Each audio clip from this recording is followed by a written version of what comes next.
Hello and welcome everybody to the pre-race show for the Australian Online Supercar Championship. All thanks to Jinx Shifters for the 2021 season number 10. Yes, we are in season number 10. You've got a new broadcast team, of course, myself, Matty Cav, joining the commentary crew, along with some familiar names and voices, and that's Daniel Leat and Matthew Norris. How's it going, guys? Yeah, great, mate. Great to be back for season 10 and really looking forward to getting this one underway on Friday. And also included in that, we do have Nick Hausler in the background. He's going to be taking over some of the directing. So he's been quite productive over the last couple of weeks, getting lots of live streams done. We've seen him there in the practice sessions as well. Norry, he's been doing a fantastic job to start with. Well, he's definitely put the effort in. There's no doubt about that. Unlike his safety car driving, he's actually put some focus into this. So it should go, all fingers crossed, really smoothly. And it's going to be a fantastic production to put together. So great effort by Nick to get this one going. Yeah, big shout out, of course. Don't forget to subscribe to our YouTube channel. It's AOSC TV. When you go to YouTube, that's AOSC TV. Of course, start time is 8:40 p.m. Australian Eastern Daylight Saving Time, which we get underway Friday night. And we couldn't do it without our sponsors, of course, fellas. And I would need a big shout out to our naming rights sponsor, Jinx Shifters, again, who have come on for season number 10. Check out these shirts. How good are these? Yeah, great bit of kit. Just exactly the same as the hardware as well. They've done a fantastic job for all their gear. Yeah, they got some quality products, of course, designed and manufactured in Australia. And check out the brake bias and roll bar adjusters that they're doing now on their websites. And, of course, you can buy the T-shirts and the stickers and merchandise there as well. Also, a shout out to simrigs.com, who have got on board again for Season 10. And, of course, don't forget, selected products will get you free entry into the AOSC Championship. Also, don't forget, they do sell the high-end pedals and direct drive wheels. Sydney Computers also, they do some great off-the-shelf packages if you want to get into iRacing. Also, build your custom computers. They are the experts when it comes to gaming computers at Sydney Computers. And once again, they have selected products that will get you free entry into season number 10 here at AOSC. AJ Insurance got back on board, professional insurance broker specialising in sourcing competitive and affordable insurance for businesses Australia-wide. So go check them out on their website. Race Circuit Art. We've seen some of the stuff they've done. They did some trophies for us last season. Whether you want artwork for the man cave, the office, or the bedroom, they can do your custom made, and all the racetracks that you see on their Facebook page are absolutely amazing at Race Circuit Art. But a new one for this year, really, which we haven't had on board before, is track cams for gourmets, who are going to give us some fantastic views of the track. And I know, Norry, you're going to be using that as much as possible when you're doing your pit lane and from the crowd views and everything you're going to be reporting back to us throughout the series. Absolutely. I'll be in pit lane. I'll be in the grandstand. I'll be at different corners around the circuit.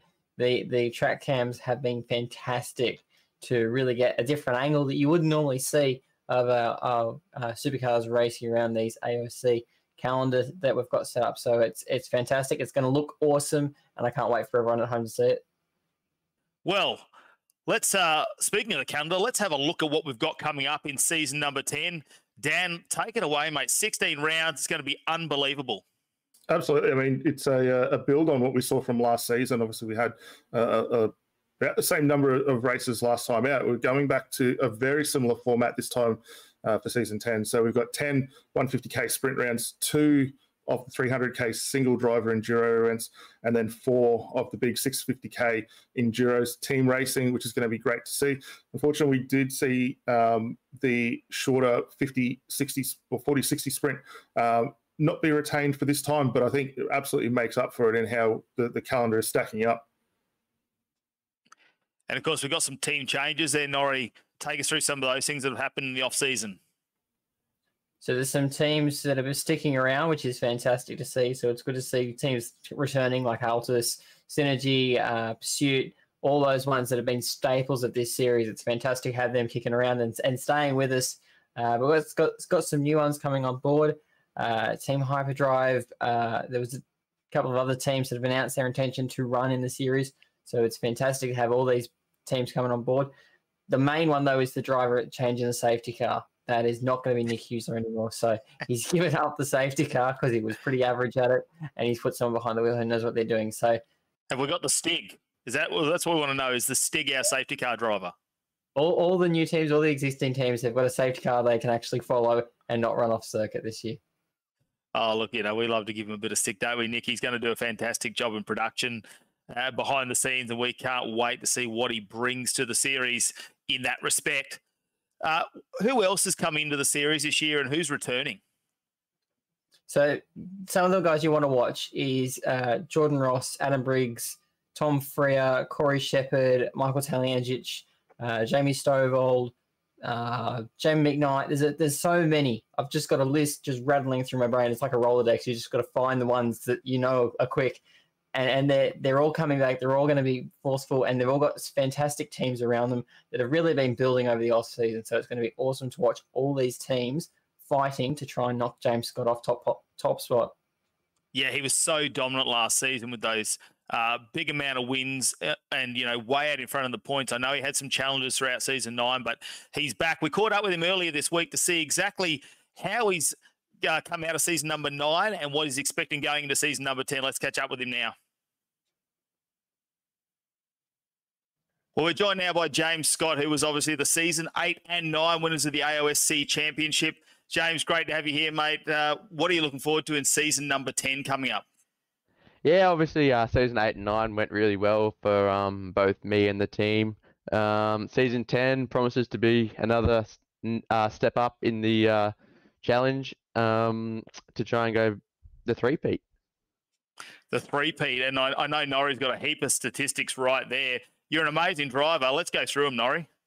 So total races, it's 58, wins 24, the most wins in a single season, which last season we saw 14 wins from 16 rounds. I know that's a sore spot. And only the third ever driver to win consecutive championships. So it's an impressive resume. Does it make you feel a little bit older now? You've done that many races, 58? Yeah, that's a pretty amazing stat. I didn't realize I'd done so many races. Yeah, geez, I have to think about hanging the helmet up soon, I think. Almost retirement age. You've only won 2. Come on. Well, it's the three-peat we're looking for. So it could be the first ever person, but I mean, season 10's a big one. There's some new names coming through, some new challenges. Who do you think in the field out of the people you know have entered could be your biggest challenger? Obviously, I'm not quite sure who's entered the series for season 10. We'll find out on Friday night. But from the last season, obviously all the SSR guys, they've really stepped up the game in the latter part of last season. And the DPR guys are always a great bunch to race against. And obviously Pursuit Sim Racing and Premier Racing Team as well will be some great competition. So we'll have to step our game up if we want to get a few more race wins. Yeah, Premier Racing Team had quite a few names in the practice session last Friday night, so I think they are going to be a force to be reckoned with. Also, quite a few challenging tracks this season. What's going to be your favourite, do you think? Well, I think I'm going to go the standard. I think Bathurst is really hard to go past. Obviously, coming off the win in season 9 there in the last round. It'll be looking to go back-to-back in that one. Sort of the biggest race of the season. Everyone looks forward to that one. So yeah, hopefully we can put on a good show there. Are you looking forward to any of the endurance drivers coming up, or is it the solo drivers races that you really want to excel at? For me personally, I really enjoy the endurance races. Obviously last year I was really blessed having such great co-drivers with Brady and Jordan stepping in the last round with really late notice. They faultless drives. They pretty much put through the whole season. So for me, endurance races are the best part with the strategy, but that doesn't discount the solo races. They're obviously really good fun too. And now we have to ask, obviously, Jinx Shifters being our major sponsor, you've received your prize from last year. What do you think of the Jinx Shifter? How good is it? The Jinx Shifter is incredible. I've seen photos, obviously on the Jinx Shifters Facebook page and Instagram of people getting them hooked up to their rig. And yeah, it's just incredible equipment. It looks great in the photos, but when you receive one, it's just that next level up. So anyone looking out to get a new shifter, go hit up Jinx Shifters. And what's the one thing? How does James Scott focus on his driving? That's a very good question. I just like to do the best that I can. Obviously, I've been around for 58 races now, apparently. So I sort of know the way around the tracks. So I've got sort of rough times you could work from. And just every time you go to the track, you just want to go a little bit faster than the previous time you were there. So yeah, just trying to improve more, and we'll see where it ends us up. Excellent. I'll note that down. Yeah, you'll note that down. That'll be coming out of his pit lane commentary. I can tell you, he'll be watching everything you do on track right now. Norry is our man, our eyes out in the field, and he's going to be out in the crowd, making sure everything's going on throughout our season number 10. Thanks for joining us, mate. It's going to be great to see you back out in the Logitech Holden Commodore, and we can't wait to get season number 10 underway. No worries, guys. Thanks for having me, and look forward to a great season. Yeah, can't thanks James Scott enough this week for giving us his time there, Norrie, to catch up with us and go through some of the highlights. Unbelievable, 14 wins out of 16 rounds. That is a nice career highlight, and already 58 rounds in the AOSC series over his time here. He's doing a lot of laps, and he's getting a lot of experience out there in the V8 supercar. Yeah, I found it a bit funny. He couldn't even believe he'd done 58, so had to check the stats book for that one, but. Yeah, 58 starts for him, and to get 14 out of 16 wins last season, it was just a dominant effort. He was threatened there a couple of times. He got lucky with a couple of those races, but no, he'll be looking to go 16 from 16 this time. And let's hope we've got someone to match him and take him up to the challenge. Well, speaking about the match, let's have a look at round number 1 that's coming to you from Interlagos in Brazil. Of course, 4.31 kilometres, 15 turns to get around. Dan, this one's going to be an interesting one. Yeah, absolutely. It's a really good circuit for us to kick the calendar off, as you say. 15 turns there, 10 right, 10 left, 5 to the right. Just a bit over 4 kilometres in length. So going to be really interesting to see not only how the guys qualify, get the cars off the line. Strategy is going to be a big one in there to play as well. We have seen in past events when the guys have had the pace has been pretty consistent. There's not a big difference between what we saw from the old generation car backing up with the new gen. We saw a difference of around 0.6 of a second separating those two. So the pace for both the cars, very, very strong around this circuit. The big thing that's going to be really interesting to see how these guys do is obviously going to be the run into turn 1. It's a very short run from the standing start that we're going to see down into there. Plus, it's a chicane as well. So a lot of 2x2 as the guys work their way through. Potential for a really big incident as the guys get down into that one, especially for the guys starting further down the back of the grid, because it is an uphill run as you cross the start-finish line. From there, it should be a relatively straightforward affair. We're expecting some really good racing up and down through that track. The big ticket items that we're going to have to keep an eye on, though, is obviously the run into pit lane. It's massively quick coming off turn 15. It's a little short rise up into the pit lane, and very easy for the guys to trip over getting down onto their onto their pit lane speed limiters through there. The rejoin is critical as well, because you're trying to flow as much speed as possible down through 2 and 3 up onto the back straight. But you've got to be cautious. There's going to be a lot of battling, and that leads us into some of the prime overtaking on, which we'll touch in a little bit later on. But the other big thing is the big run through the middle of the circuit that we're going to see the guys get into, turns 6 through 13. A lot of it is single file. There is some possibility for passing through there, but it all comes down to setup. And that's going to be the key thing, is what can these guys do to get the most out of these cars, maximize them to get through there. Absolutely. You're going to want a car that does the turning and makes the corner well, but you'll want one that actually gets off the corner and defends that line. Yeah, I suppose overtaking areas, Norrie, where would we expect to see that? Turn 1's going to be a big one, of course. Absolutely. Turn 1's always a crackerjack one, and it's because you've got that left-right chicane that Dan was just talking about. The other great one is coming off that second straight. So the exit off the first set of chicanes is crucial for that second straight and for the actual trajectory you've got to make that pass and into that braking corner at turn 4. So that'll be excellent. But turn 1, I think that's where your money should be. And how do you think they're going to go with their pit strategy for this one, Norry? Do you think there'll be a lot of people trying to do the undercut on this one? I mean, we're looking at the pit lane there. It's a long pit lane. It's going to be challenging. You know, do you take the extra pit stop there early, or do you just try and run through the motions and only get 1 or 2 pit stops in on this one?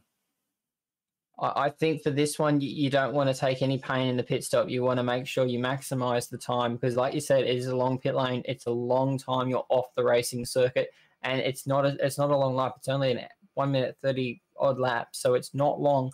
And you've got to make sure you get through service and back out before anyone is going near you on track. So, yeah, I wouldn't want to be undercutting this one.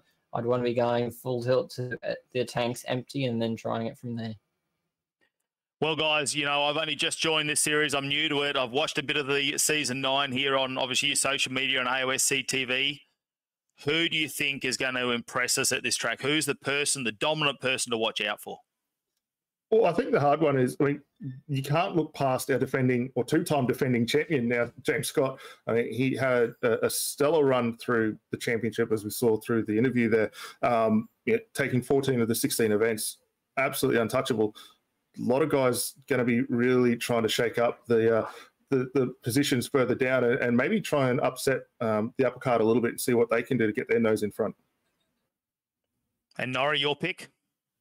Oh, I think Dan's touched on it before. It's James Scott, just because he was dominant so much last season. He's going to be dominant again. But then don't forget, I've already picked out Jordan Ross, Tom Freer, Adam Briggs, Corey Shepherd. They're all going to be up there. They're all going to want to be punching at the front end of this field, and they need to convert that qualifying pace that we've seen into race pace and really take the charge to James. But James is the form favourite. He fired the warning shot in the preseason testing.